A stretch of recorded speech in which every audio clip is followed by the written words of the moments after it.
morning, everyone.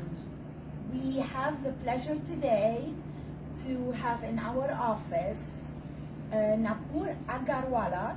She's the executive director and the founder of AnnaSudha Community Kitchen.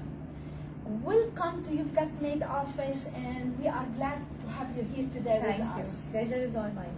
Yeah, and thank you for your time too, because I know you're busy. You're probably one person hand.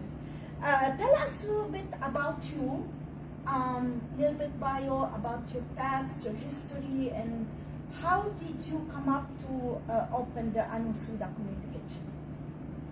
So, I have been an entrepreneur. I used to have an IT staffing firm. And I think around the Corona time, all of us were going through our own madness and our own change in life. And that's when I was inspired to dedicate my life to serving people, and I sold my business. And I also around that time was moving back to Virginia, where my husband's parents are, and so I thought, what better way to serve people in the US than by food, which is comes very natural to all of us Indians, serving people through food. So that's where the idea of AnnaSudha Community Kitchens was born. And we are located in Dallas Town Center. You're very close to us, less of 8 minutes. Yes. So we started about 3 years back in 2021, and now we have evolved into full-fledged 501c3 where we have shelter feeding program, and in that program we are donating 6,000 meals a month to different shelters all the way up to Alexandria. Because we are a private funded charity, we are not restricted to serve residents of a particular county. So we have a kind of a tie-up with Shelter House, where we support all the 4 shelters that they Great organization, that Shelter House. Yeah. So Shelter House, Carpenter Shelter, and then there is this Arlington Partnership for Affordable Housing. These are the 3 main beneficiaries currently, and then we have a lot of people who come to the kitchen. So now through the family services and all, the word is spreading, and people are coming to know that the kitchen is a resource to get food. So they come here, and then along with cooked food, we also give them, share with them whatever pantry stuff we have. So rice, beans, and something interesting, Natasha, that people no longer want to have canned food.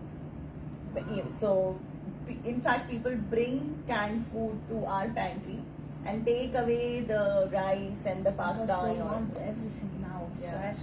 Yes, because there is so much of marketing propaganda also against canned food. People in need also don't want to have canned food. Yeah. So I know we did talk, before we start this live conversation. We did talk a little bit about how you are getting the money as fundraising as source, and you did mention that it's hard to get the grants. So how are you getting help financially to help you? Because there is a lot. I'm thinking, like, you don't only do Loudoun County, you do Fairfax County also. Now, do you go also to Prince William, or just Loudoun County and Fairfax So County? we just go, in terms of the food donation, we are currently only donating to the shelters. Okay. Which are run by Shelter House, and then Carpenter Shelter, which is in Alexandria. Yeah. So that's all we are doing right now. We are, however, in the process of getting a food truck, which is probably around 6 weeks away. So it's almost there now. It's just the licenses, county license, and all of that. So once we have the food truck, hopefully we will be able to go out and give out more food. Yeah. And then to raise funds, so we want to be a sustainable charity, and hence to raise funds, we sell Indian vegetarian. Yeah. So So this is the revenue kind of way. That's where we do cooking classes. We do, because we took over Cookology, which was a 14-year-old business in the mall. So we took over the same space, and hence we run cooking classes. We do. We also offer catering services.